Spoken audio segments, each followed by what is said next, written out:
Tá na igreja, né? E vai chamar as crianças, não? Vai subir? Amém. Deus abençoe a todos. Amém, irmãos? Chamar o pregador da noite, amém, igreja? Presbítero Rafael, amém? Glória a Deus. Que o Senhor possa usar ele grandemente esta noite para honra e glória. Aleluias. Tu és santo, Senhor. Jesus.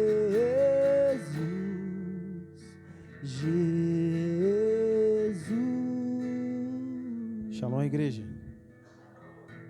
Tudo bem com vocês? Quem está feliz, diga amém. Glória a Deus. Fico muito feliz de poder estar aqui novamente na casa de Deus. Estar com saúde. Isso é um motivo de muita alegria de nós estarmos aqui. Amém? Aquele que puder, se coloque de pé nesse momento.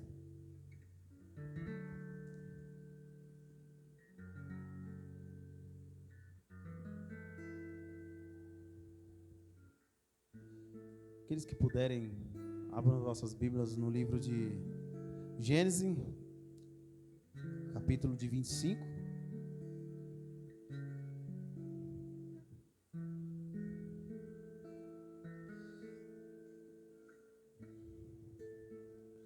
A partir do verso 29.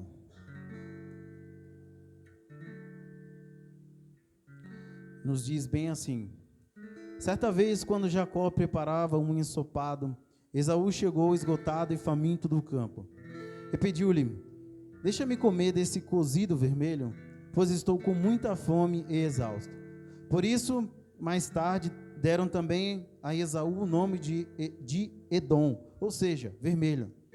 Então Jacó lhe propôs: vende-me primeiro o teu direito de primogenitura. Amém? Amém.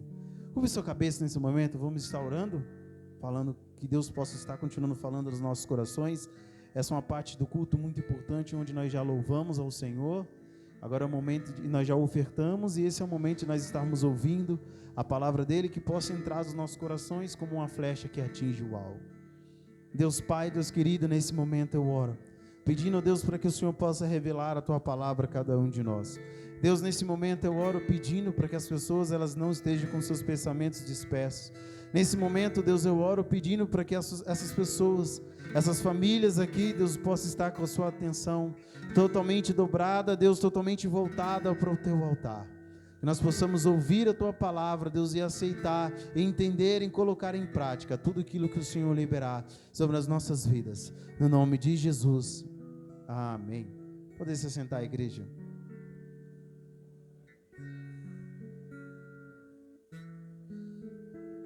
Igreja, todos nós já ouvimos falar e nós sabemos, e isso muito feito também antigamente no Velho Testamento, toda vez que nós falávamos sobre um primogênito, isso era um sinal para aquela família de que eles tinham um sinal de que a sua linhagem não iria se acabar ali. Quando se falava-se que a família ali tinha um primogênito, tinha as evidências de que a sua família continuaria, que o seu nome, o nome daquela família ia passar de geração em geração. Esse era o sinal de quando se tinha-se um primogênito, quando se tinha um filho. A família daquele povo não iria se acabar ali.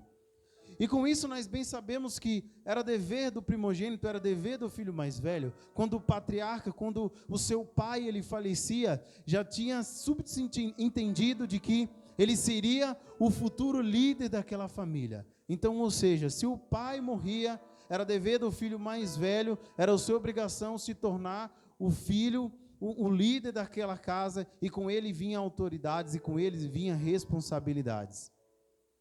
De que ele seria o provedor daquele lar, ele seria o principal daquele lar, era o seu dever.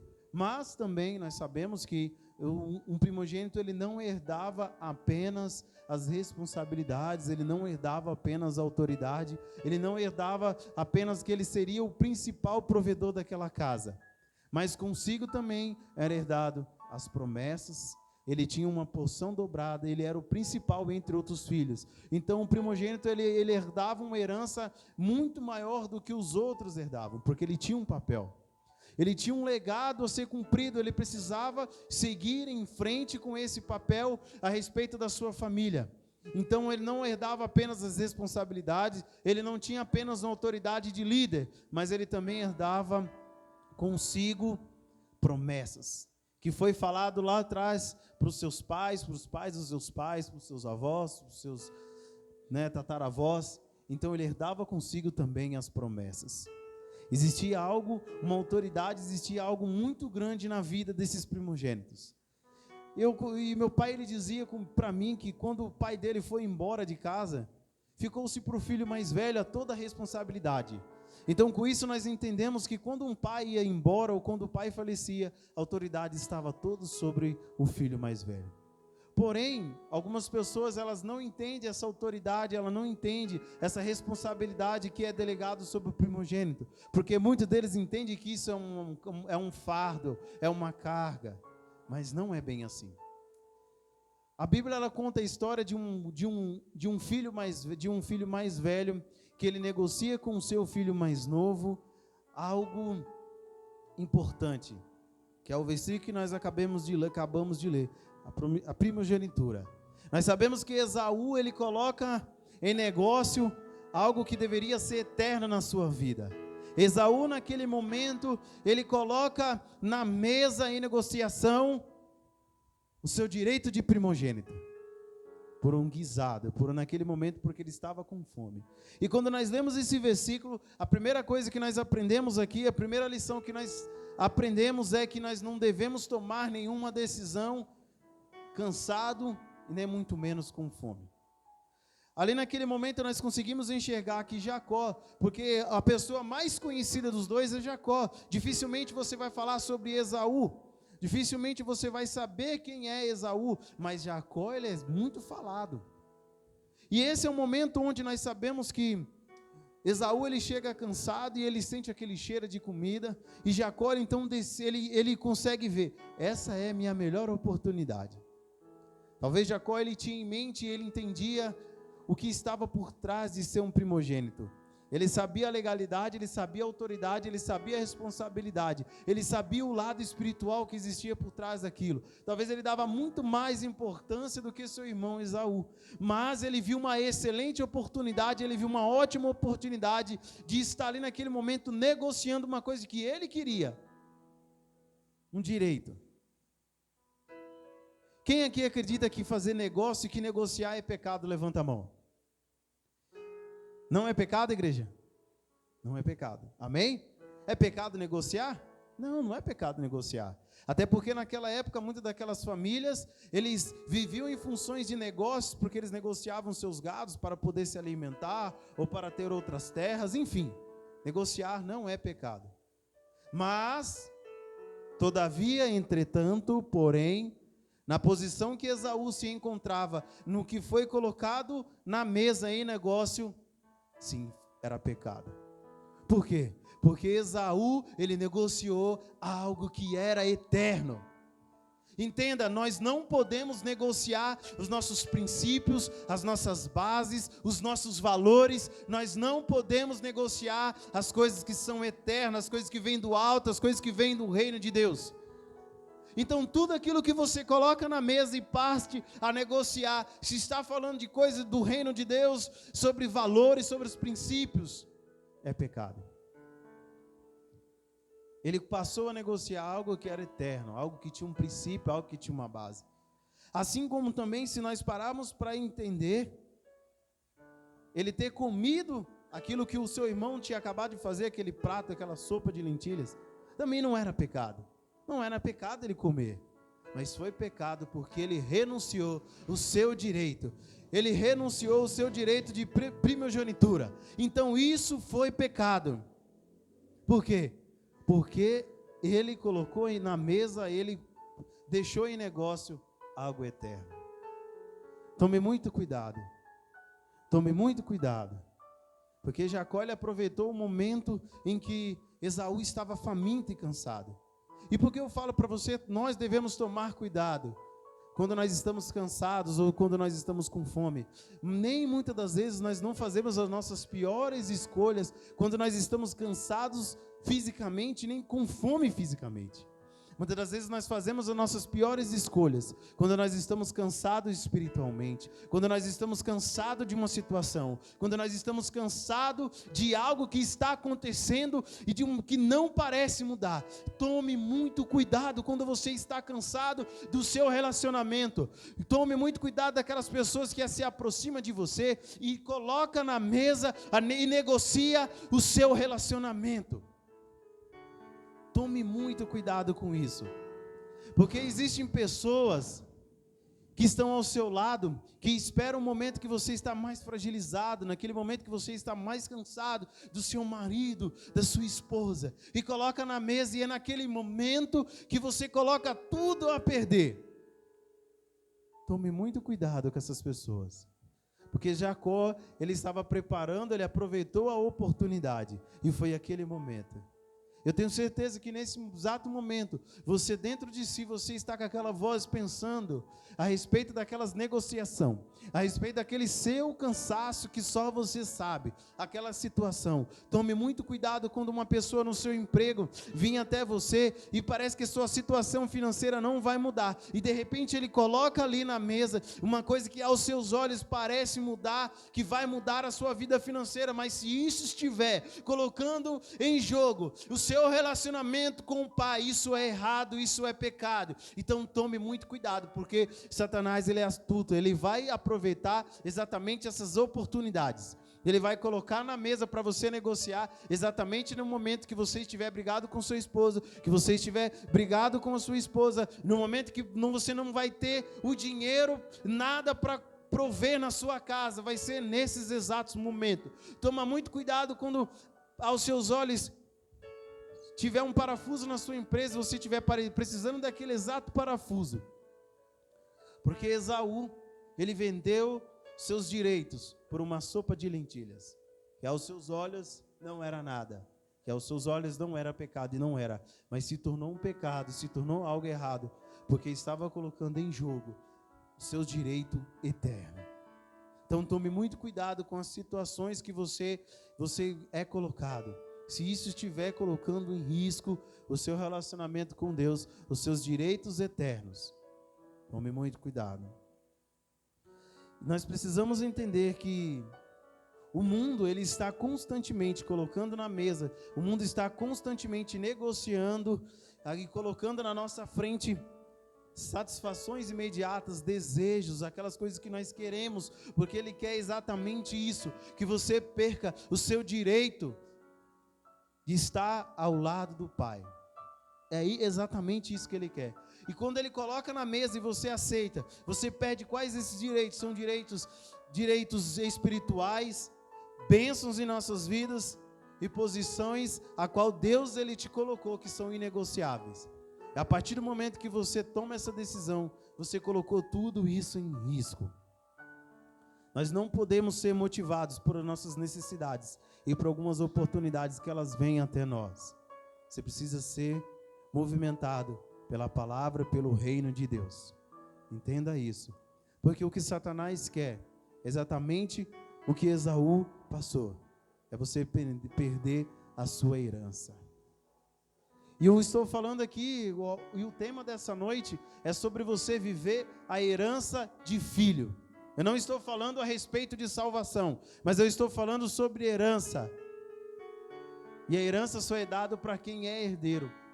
A partir do momento que você renuncia a isso, tira o seu nome do papel, quando a herança vem e seu nome não está lá, você não vai receber. Então Satanás, ele tem dia após dia colocado oportunidades na mesa, para que você perca a sua herança de filho, e você não possa desfrutar em vida das coisas boas que Deus preparou para mim e para você. E é sobre isso que eu quero falar nessa noite, sobre herança de filho. Então não negocie. Não negocie os seus princípios, suas bases, os seus valores, por momentos de prazer. Não negocie. Se o seu caso, se um namoro, se um relacionamento está colocando isso em risco, é melhor você terminar. Se o seu trabalho está te colocando em risco, você perder um relacionamento com Deus, queira sair daquela empresa, queira sair daquele lugar, mas não corra o risco de perder a sua herança, de estar ao lado do Pai e desfrutar das coisas em vida, porque Deus te preparou muitas coisas para nós. E logo mais adiante, ainda no livro de Gênesis, falando sobre Esaú, no capítulo 27, 36 nos diz: Esaú acrescentou: com razão se chama Jacó. Foi a segunda vez que me enganou. Ele tomou meu direito de primogenitura, e eis que agora tomou também minha bênção. Então inquiriu do seu pai: não reservaste nenhuma bênção para mim? Agora já era. Esaú, ele perde seus direitos, ele perde seus privilégios de herdeiro, ele perde tudo aquilo que ele poderia desfrutar em terra, tudo aquilo que ele poderia desfrutar ao lado do seu pai. Além de ele vender a primogenitura dele para o seu irmão mais novo, ele também perde a sua bênção. Porque nós precisamos entender que as palavras que nós proferimos sobre as vidas das pessoas, e nós sabemos que de uma só boca ela profere bênçãos e maldição. Então tome muito cuidado com o que você fala a respeito do seu filho. Tome muito cuidado com o que você fala a respeito do seu esposo, da sua esposa, do seu pai, da sua mãe. Comece somente a dizer coisas, bênçãos. Comece somente a dizer coisas extraordinárias. Comece a dizer que o seu filho ele vai crescer, ele vai ser alguém altamente usado por Deus, na posição que Deus vai colocar ele. Comece a dizer que o seu marido ele vai ser alguém altamente sucedido, que também você vai desfrutar dessas coisas maravilhosas. Comece a dizer que a sua esposa ela vai ser alguém altamente, que vai desfrutar também de coisas belas, de coisas maravilhosas, vai fazer coisas extraordinárias, vai viver grandes momentos, porque você também vai ser beneficiado. Eu digo todos os dias que meu filho vai ser alguém extraordinário, eu digo que meu filho também vai ser alguém altamente rico, porque eu também vou desfrutar disso, eu creio nisso. Eu falo para minha esposa toda, eu falo assim, acho que já deu o tempo de você estar me testando. Quando você vai chegar e dizer que você é rica, para mim chegar amanhã no meu trabalho e dizer que eu não trabalho mais lá, já deu a hora de você estar me testando, 7 anos testando já, tá bom? Mas eu digo que ela vai viver coisas boas e eu vou viver coisas boas ao lado dela e ela ao meu lado. Então todos os dias acorde, ainda que pareça não vai dar nada certo, mas diga as coisas bênçãos, diga que o seu lar vai ser uma bênção, diga que o seu dia vai ser o melhor dia, ainda que parece que tudo está ao contrário, ainda parece que a maré está ao contrário, diga que o seu dia vai ser bom, profetiza. Nós aprendemos aqui, igreja, nós estamos aprendendo nesses últimos dias. Profetiza sobre a sua vida, diga que você vai viver as melhores coisas. Você pode desfrutar de uma herança morto? Não pode. Então Deus ele deixa uma herança para nós desfrutarmos em vida. Só que Satanás ele está o tempo todo colocando algumas setas, dando algumas direções para que nós possamos ir ao contrário da vontade de Deus, para que nós não desfrutamos disso em terra, em vida. Eu creio que Deus, ele deixou coisas belas para que nós possamos desfrutar. E seja qual for a oferta que você está recebendo, precisamos dizer não para que nós possamos desfrutar do direito de filho, não para que nós possamos desfrutar da herança. Então, se existe alguma coisa que está colocando em risco o seu direito de filho, diga não, aprenda a dizer não, aprenda a resistir, aprenda a dizer não, porque eu tenho certeza que depois no final você vai ver e vai dizer que valeu totalmente a pena. Nós sabemos que Esaú ele perde o seu direito de filho mais velho, mas nem por isso ele deixou de fazer parte da família. Nós bem sabemos que Esaú, ele ainda continua sendo amado pelo seu pai, ele continua sendo amado pelos seus pais. Ele não é porque ele negociou o seu direito de primogenitura que do dia para a noite ele deixa de ser filho, ele deixa de fazer parte da família. Não é isso que eu quero dizer. Não quero dizer que você vai deixar de ser filho, mas eu quero dizer que você vai perder a sua herança. Eu quero dizer que você vai deixar de participar de belos momentos que você deveria participar na presença de Deus. Eu quero dizer para você que você não vai desfrutar de coisas grandes. É isso. Esaú, ele perde o direito de ganhar uma porção dobrada, ele perde o direito, e nós bem sabemos que Esaú, ele perde um direito muito grande, ele deixa de fazer parte da genealogia de Jesus, porque ele vende o seu direito de primogenitura. Imagina se ele não tivesse vendido, seria Esaú que faria parte da genealogia de Jesus. Então entenda, nós precisamos fazer parte dessa herança de Deus. Então você não quer dizer que você vai deixar de ser filho, não quer dizer que você vai deixar de ser amado, mas quer dizer que você vai deixar de desfrutar coisas extraordinárias. Talvez você não vai ver coisas que você deveria ver, talvez você não vai ver curas, talvez você não vai ver milagres, talvez você não vai ver a sua família sendo restaurada, você não vai deixar de ver coisas muito grandes e coisas muito belas, porque você vendeu o direito que era seu.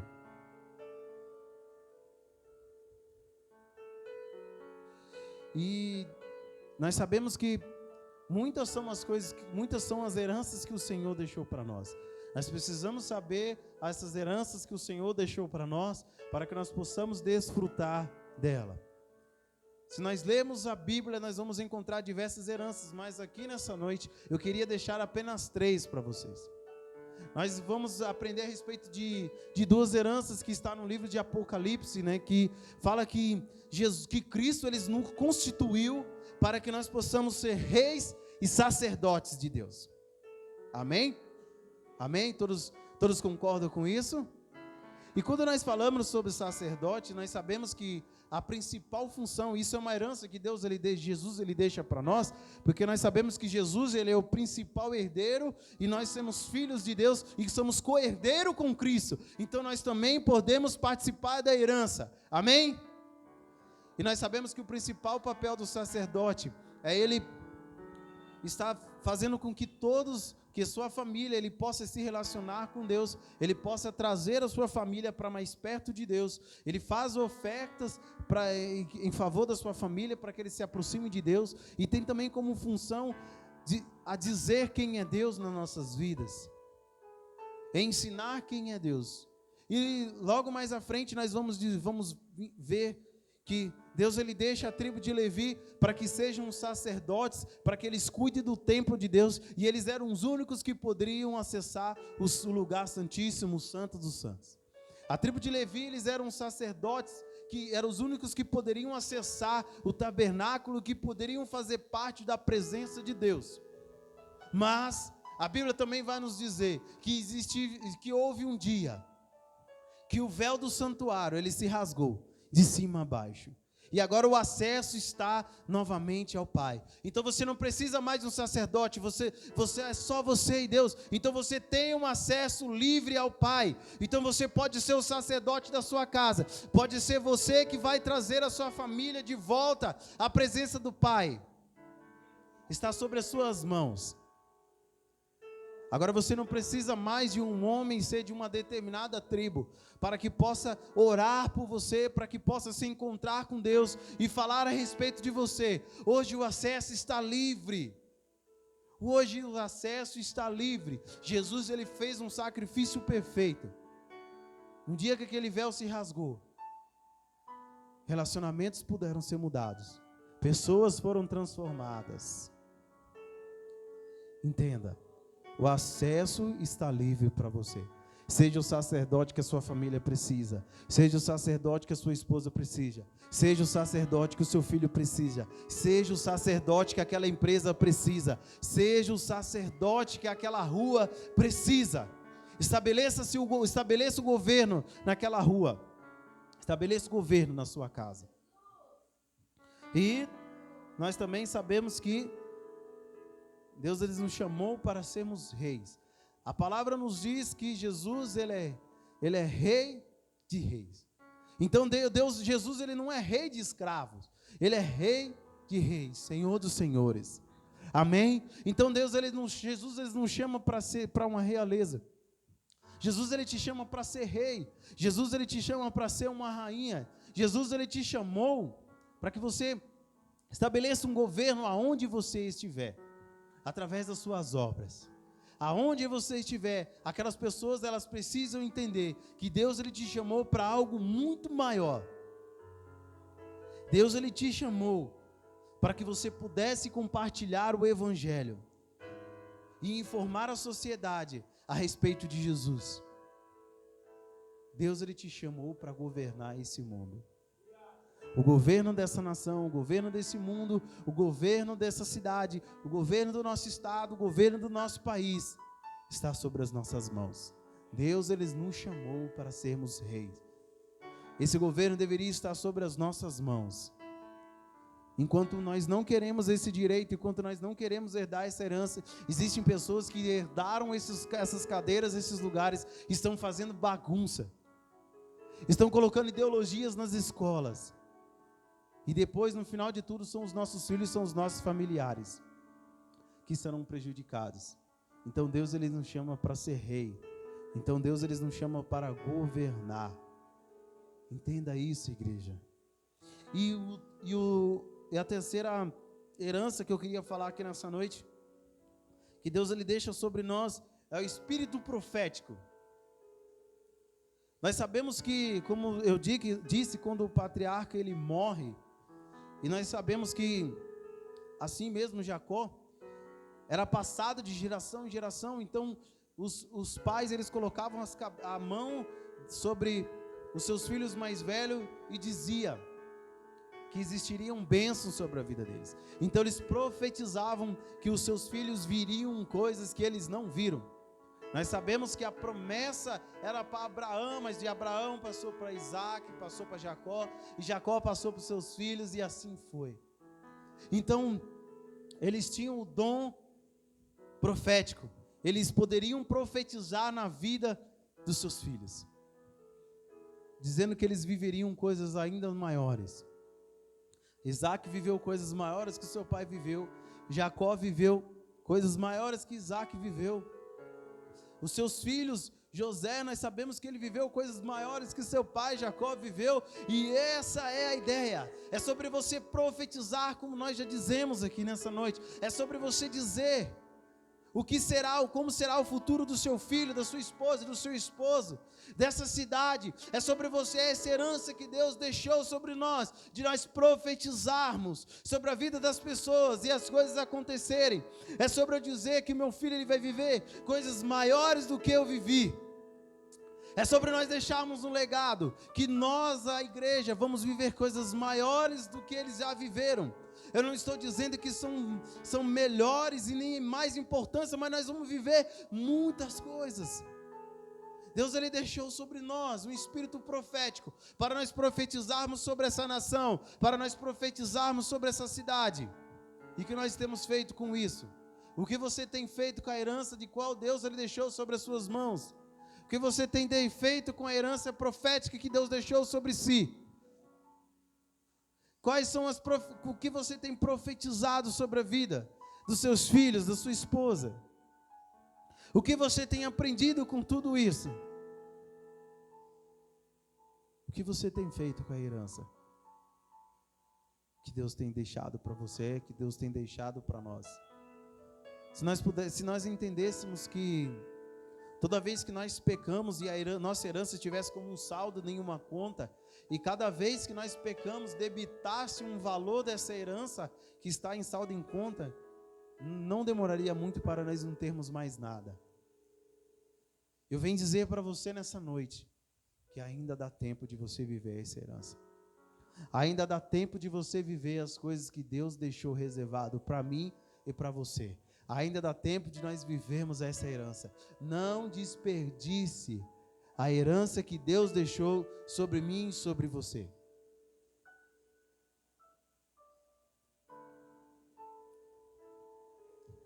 Para nós concluirmos aqui nessa noite, eu queria dizer para você que Deus, Ele tem grandes coisas para a igreja. Nós iremos viver grandes coisas.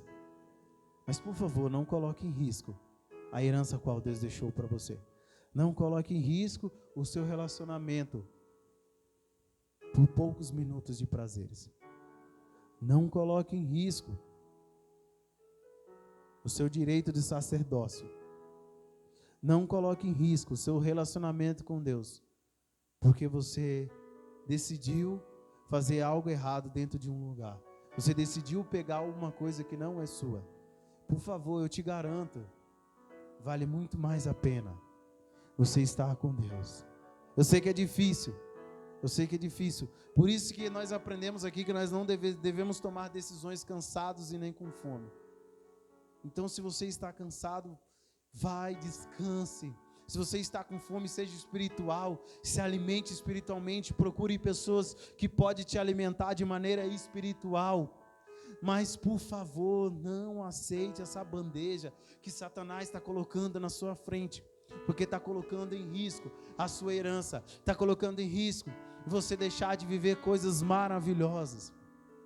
Está colocando em risco você deixar de viver, de você ver milagres acontecer dentro desse lugar. Está colocando em risco você deixar de ver a sua família ser restaurada. Está colocando em risco você deixar de ver o seu esposo, sua esposa, o seu filho, o seu pai, a sua mãe se encontrar com Jesus. O que eu tenho para você nessa noite da parte de Deus é: não negocie aquilo que é eterno. Não negocie o que é inegociável. A herança de Deus. Amém, igreja? Gostaria de orar com vocês nesse momento. Se coloque de pé. Eu tenho certeza que você entendeu o que foi dito nessa noite.